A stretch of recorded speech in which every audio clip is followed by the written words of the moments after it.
nasional, 61% produk domestik bruto Indonesia disumbang oleh sektor UMKM. Karakteristik UMKM Jawa Timur lebih banyak mengarah ke sektor informal ya, Mbak. Kadang mereka tuh mikir ini usaha itu kalau didaftarkan ribet dan lama.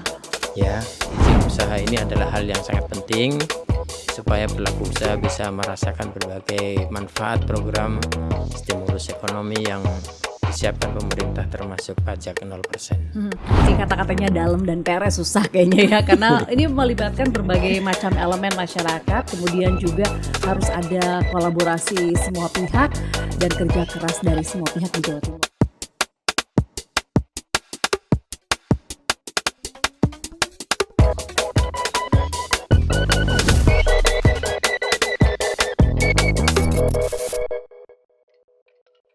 Halo sedulur Kompas TV, piye kabare? Senang banget podcast saja Sapa Jatim kembali hadir menyapa, dan seperti biasa kami menghadirkan perbincangan yang menarik soal informasi terkini di Jawa Timur dan juga tokoh-tokoh inspiratif. Tentunya kali ini saya Virgianti Kusuma akan menghadirkan perbincangan dengan seorang anggota Komisi B DPRD Provinsi Jawa Timur, tepatnya adalah Bapak Muhammad Mugni, Magister Engineering. Terima kasih Bapak bergabung bersama kita di podcast saja. Terima kasih Mbak sudah diundang. Aduh, senang banget nih. Kita akan ngobrol-ngobrol, dan kali ini kita akan ngobrol soal UMKM tumbuh cepat dan naik kelas di Jawa Timur. Nah, ngomongin soal UMKM ini kan pertumbuhannya menjadi isu yang menarik untuk terus dibahas. Salah satunya adalah potensinya. Kalau Pak Mugni melihatnya potensi UMKM di Jawa Timur itu seperti apa? Ya, menurut saya UMKM ini tetap menjadi isu yang menarik ya. Karena menurut data dari Kemenku, secara nasional 61% produk domestik bruto Indonesia disumbang oleh sektor UMKM. Bukan hanya itu, ada 97% tenaga kerja Indonesia diserap oleh sektor UMKM. Artinya, sebesar itu dampak UMKM untuk pertumbuhan ekonomi dan daya serap tenaga kerja di Indonesia.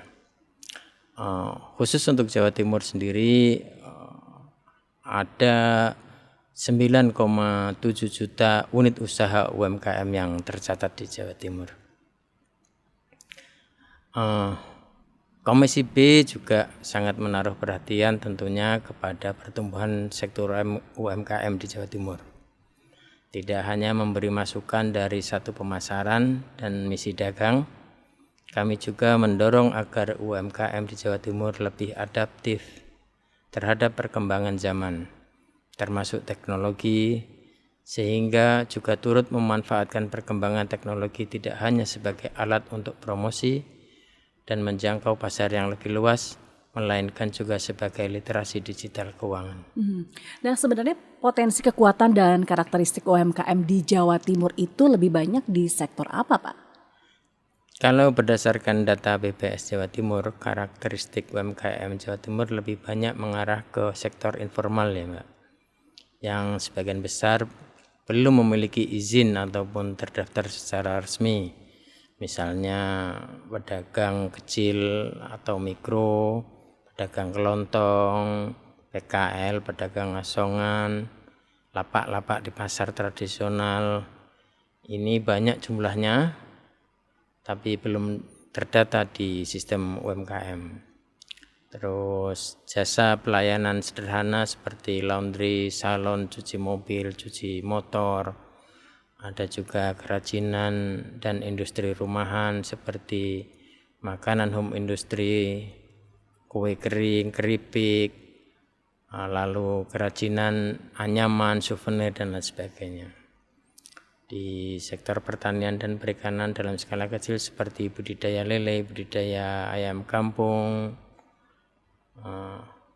terus di transportasi tradisional dan pekerja lepas harian seperti buruh.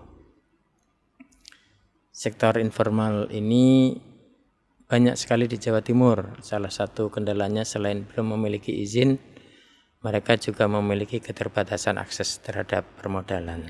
Kalau di dapilnya Bapak, Tuban dan Bojonegoro, sektor apa yang mendominasi di UMKM-nya? Jadi kami dari Dapil 12 ya, meliputi Bojonegoro dan Tuban, Bojonegoro sendiri merupakan daerah agraris dan pusat UMKM pangan ya, serta ada juga kerajinan di sana. Di UMKM ada yang terkenal produknya yaitu ledre pisang, Mbak. Jadi kayak pisang digulung tipis-tipis seperti semprong Crepes begitu kayaknya ya. Semprong, crepes kalau di luar negeri ya bilangnya. Ya. Terus kalau yang kerajinan itu karena di sana 60% lahan di Bojonegoro itu milik perhutani. Jadi dulunya pasti banyak sekali tumbuhan kayu-kayu, kayu jati dan lain sebagainya. Mereka setelah diambil kayu batangnya itu yang tunggaknya itu yang di bawah yang terpendam itu digali terus kemudian dibuat jadi kerajinan tangan, souvenir kecil, asbak, jadi burung-burung kecil atau apa gitu, souvenir. Dari semuanya itu kan masih dikerjakan secara home industry ya. Jadi persoalannya sama dengan di provinsi, sektor informal yang belum memiliki izin ataupun terdaftar secara resmi. Ini tentu harus menjadi perhatian khusus agar sektor informal bisa segera terdaftar dan mendapatkan perhatian melalui berbagai program yang disiapkan oleh pemerintah untuk pelaku UMKM ini. Karena UMKM sektor informal ini berpotensi mengalami sejumlah persoalan mulai dari permodalan kecil, pengetahuan digitalisasi yang rendah, manajemen yang lemah, pemasaran yang masih bersifat tradisional, sampai legalitas yang belum lengkap. Tentunya ini menjadi kendala kalau UMKM ini mau naik kelas.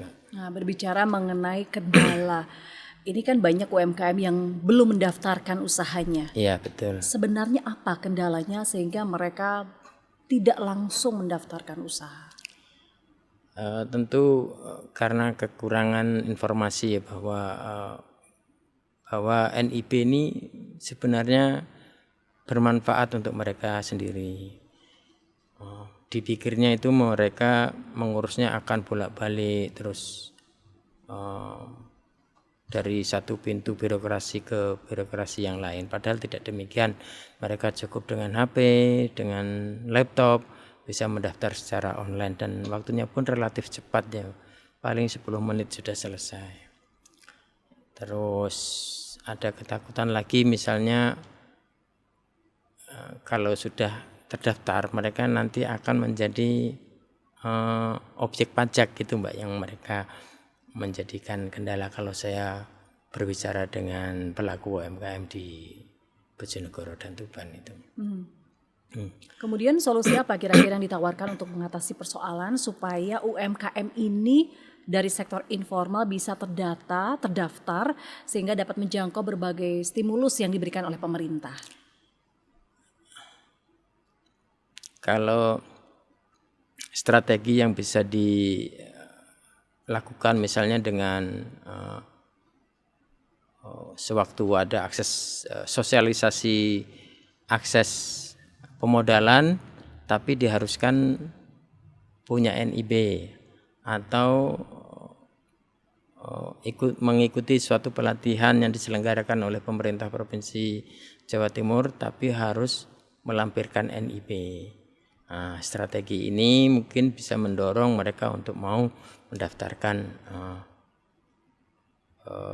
usahanya untuk supaya terdaftar. Kadang mereka tuh mikir ini usaha itu kalau didaftarkan ribet dan lama. Ya. Apakah juga Bapak melihat kekhawatiran mereka? Ya, mereka belum terbiasa mungkin dengan birokrasi online ya Mbak. Jadi kalau sosial media mungkin lebih familiar, tapi kalau yang belum. Padahal kalau kita mau ASIS gitu ya, kita buat desk ASIS untuk pengurusan itu lebih mudah gitu. Apalagi sebenarnya untuk pajak sendiri itu juga tidak menakutkan ya, karena kan pelaku UMKM sampai omset 4,8 miliar itu hanya akan dikenai pajak 0,5% dari PPh finalnya itu. Itu kan angka yang sangat kecil sebenarnya. Dan rata-rata UMKM kan masih angkanya di bawah itu. Gitu. Ada juga usulan bahwa sebaiknya tuh petugas dari yang mengurusi perizinan itu jemput bola ke masyarakat, ke UMKM. Apakah itu bisa diaplikasikan, Pak? Bisa dilaksanakan? Saya kira bisa. Jadi pas pada saat misalnya bukan iming-iming ya, jadi program ya. Jadi kalau kamu mau mendaftarkan, kita bisa kasih kamu akses pemodalan. Nah, ini bisa nggak sih melibatkan generasi muda? Misalnya kan mereka unggul dalam hal teknologi, jadi menjaring mereka supaya untuk bantu sosialisasi. Soal sosialisasi juga bisa melibatkan generasi muda, Mbak, yang paham teknologi tentunya, untuk menjadi relawan membantu pengusaha supaya bisa mengakses izin usaha. Jadi sekali lagi, izin usaha ini adalah hal yang sangat penting supaya pelaku usaha bisa merasakan berbagai manfaat program stimulus ekonomi yang disiapkan pemerintah, termasuk pajak 0%. Selain izin usaha, apalagi kira-kira yang perlu disiapkan UMKM supaya mereka ini bisa naik kelas? Tentunya standar kualitas produk yang konsisten. Berbicara mengenai standar produk, ada lagi yang perlu diperhatikan, yaitu sertifikasi halal. 25% dari penduduk dunia merupakan muslim. Nah, produk halal menjadi pasar yang juga memberikan kepastian dan jaminan kehalalan. Produk halal menjadi pasar yang juga memberikan kepastian dan jaminan kehalalan produk, terutama bagi konsumen muslim. Sertifikasi halal ini menjadi salah satu yang gencar disosialisasikan kepada para pelaku UMKM di Jawa Timur. Pelaku UMKM bisa mendaftar sertifikasi halal ini melalui portal Si Halal BPJH. Nanti di sana ada alur prosedurannya. Kedua, promosi. Pemerintah Jawa Timur gencar melakukan promosi melalui misi dagang, termasuk kemarin ke Sulawesi Utara ya. Sektor pertanian, maritim, sampai pengembangan usaha. Kalau pertanian yang masuk terutama kopi, artinya jalur dagang sudah terbuka, target pasar juga sudah tersedia, tinggal pelaku UMKM bergerak menyediakan kebutuhan pasar. Ketiga, melalui digitalisasi, baik dari sisi pencatatan keuangan juga sebagai media promosi. Suka tidak suka, digital adalah pasar yang sangat luas. Pasar digital adalah pasar yang sangat luas, gitu. Siapapun bisa menjangkau dari berbagai belahan dunia melalui berbagai platform dagang. Ini harus dimanfaatkan sebaik-baiknya sebagai media promosi bagi UMKM agar bisa naik kelas dengan standar produk yang harus siap bersaing tentunya. Oke, nah berbicara soal pengurusan izin, saya dengar Bapak juga punya pengalaman pribadi nih soal pengurusan UMKM, terutama untuk mendapatkan standar higienis. Iya, jadi bahwa calon pekerja waktu itu saya mau kerja di restoran. Bagi yang mau kerja restoran harus punya pengetahuan dasar tentang higienitas ya. Jadi di sana kita ditunjukkan video bagaimana bekerja di dapur itu, terus menjaga kualitas, mencuci buah-buahan, sayur-sayuran itu harus dengan air dingin untuk menjaga kualitas sayuran itu tidak rusak. Nah, terus dengan wadah tempat dari stainless steel, dengan kepala yang tertutup agar tidak rambut tidak rontok ke makanan, jatuh ke makanan. Terus harus ada celemek untuk melindungi apa namanya? Baju kita dari Iya, kotoran ya. dengan makanan langsung gitu. Jadi standar-standar itu yang pengetahuan itu di pengetahuan ini harus kita pahami di awal sebelum kita siap bekerja. Nah, itu baik juga untuk diaplikasikan di UMKM di Jawa Timur, harus punya pengetahuan dasar tentang kebersihan itu. Oke, bagaimana dengan skema bantuan modal untuk UMKM? Apa kira-kira yang disiapkan oleh pemerintah? Ada beberapa skema bantuan modal untuk pelaku UMKM dari pemerintah Provinsi Jawa Timur. Di antaranya kredit Prokestra khusus untuk pelaku UMKM, bunganya ringan hanya 3% per tahun. Ada lagi program kredit Dagulir yang dirancang khusus untuk memenuhi kebutuhan modal kerja ataupun pengembangan usaha UMKM. Ada juga program kredit khusus petani dan pelaku agribisnis di Jawa Timur dengan suku bunga 6% per tahun. Namanya kredit petani Jawa Timur, dan ada pula kredit dan bergulir dengan bunga ringan 4% per tahun. Belum lagi dari pemerintah pusat, tahun ini pemerintah pusat menyiapkan 463 miliar rupiah bantuan modal UMKM yang terdiri dari 298 miliar rupiah untuk program dukungan manajemen unit, 165 miliar untuk kewirausahaan. Bantuan modal ini dapat diakses oleh para pelaku UMKM melalui skema pinjaman kredit usaha rakyat supermikro dengan plafon hingga 10 juta rupiah tanpa agunan. Lalu ada juga hibah usaha kreatif untuk sektor fashion, kuliner hingga produk digital. Khusus untuk pelaku UMKM yang ingin beralih ke sistem digital, pemerintah juga menyiapkan stimulus berupa pinjaman modal bunga 0 untuk UMKM Go Digital. Nah, tadi kita udah ngobrolin soal bantuan permodalan. Apakah ada juga bantuan pelatihan dari pemerintah Provinsi Jawa Timur untuk pelaku UMKM? Ada beberapa pelatihan yang disiapkan pemerintah Provinsi Jawa Timur untuk pengembangan UMKM. Mulai dari pelatihan standarisasi produk, membuat kemasan yang menarik, hingga pemasaran dan pembukuan dengan menggunakan sistem digital. Melalui Dinas Koperasi, pemerintah provinsi menggelar berbagai pelatihan digital marketing. Sistemnya dilakukan secara hybrid, jadi peserta yang jauh bisa tetap mendapatkan ilmu pelatihan melalui online. Materi yang diajarkan meliputi pengenalan platform digital marketing seperti Instagram dan TikTok, strategi content creation yang sederhana dan menarik, teknik membuat caption yang menjual, strategi promosi di media sosial, peningkatan kualitas konten dan foto produk, dan strategi manajemen promosi bisnis. Harapannya pelatihan bisa untuk meningkatkan daya saing, memperluas jangkauan pasar, meningkatkan penjualan dan transformasi digital. Oke, baik.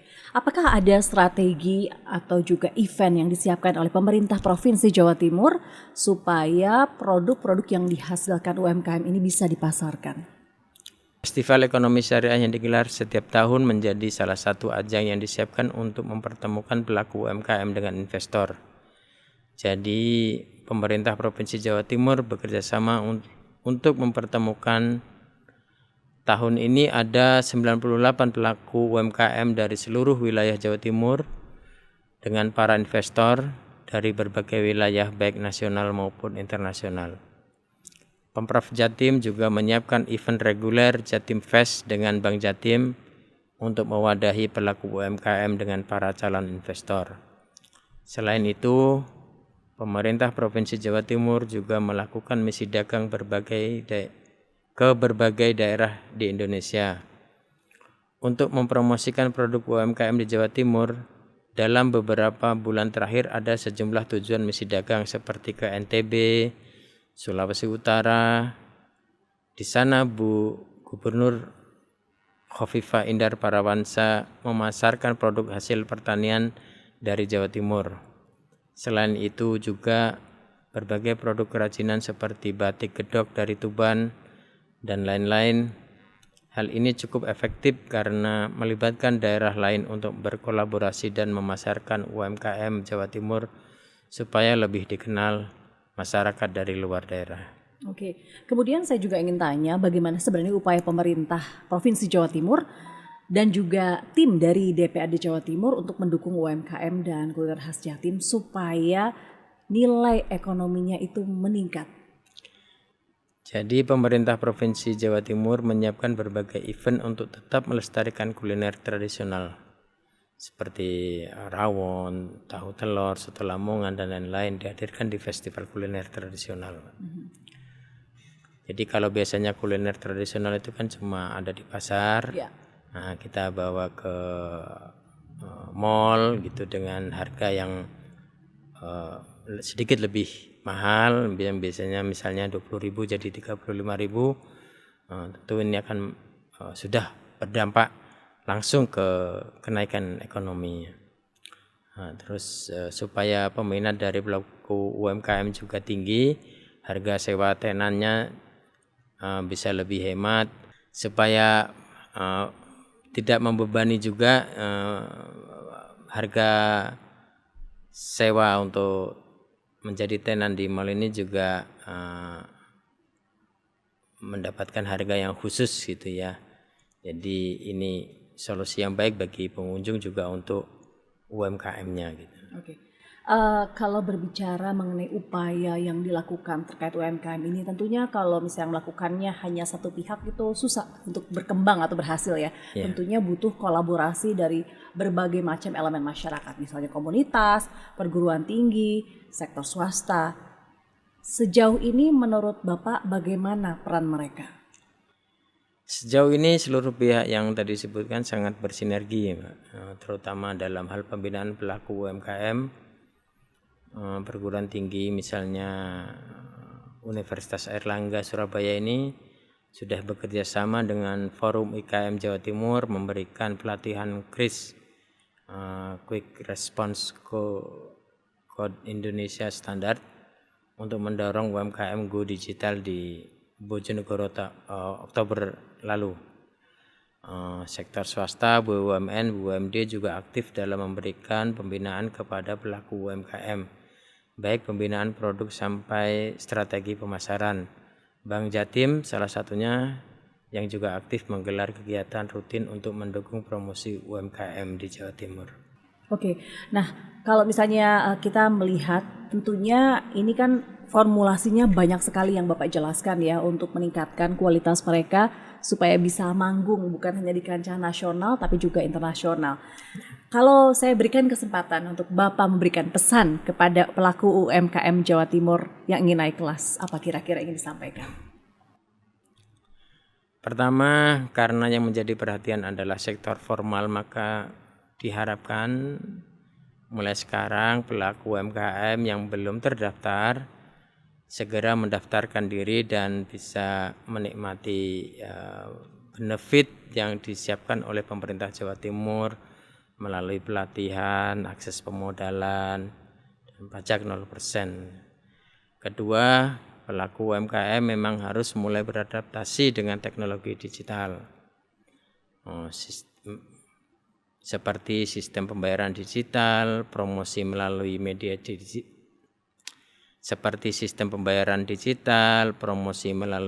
digital, ini sangat penting supaya bisa memperluas target pasar.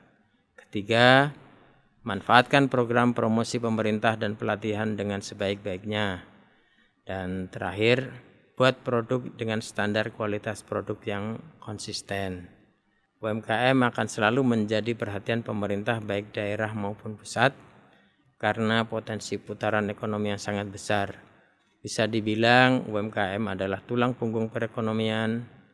Jadi sebisa mungkin pelaku UMKM juga bisa beradaptasi dengan keadaan dan kemajuan saat ini sehingga bisa membawa UMKM Jawa Timur go global. UMKM Jawa Timur go global.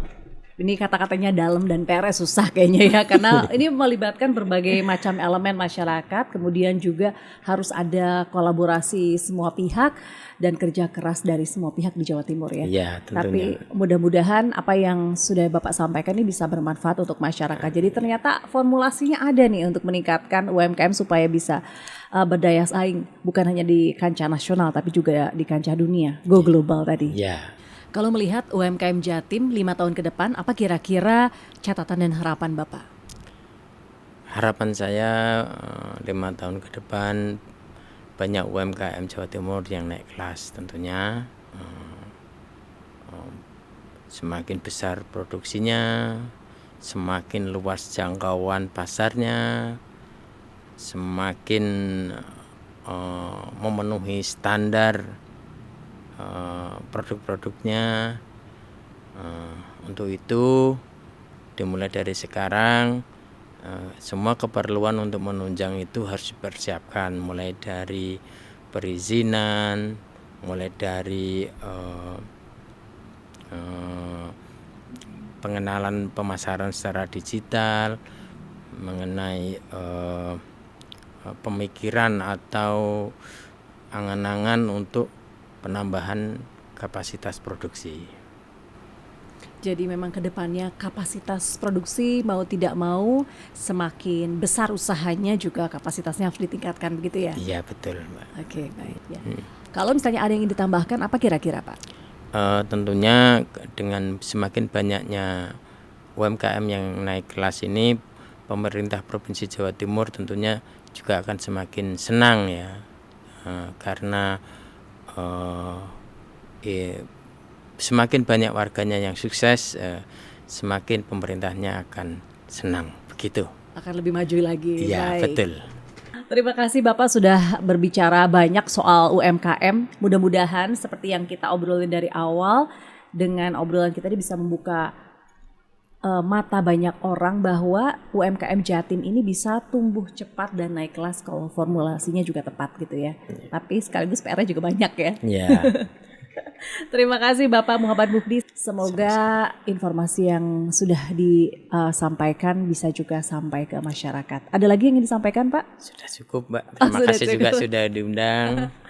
Oke, baik. Kalau gitu saya Virgianti Kusuma pamit dulu. Kita ketemu lagi di podcast saja Sapa Jatim episode selanjutnya. Jangan lupa komen, like, dan juga subscribe. Sampai jumpa.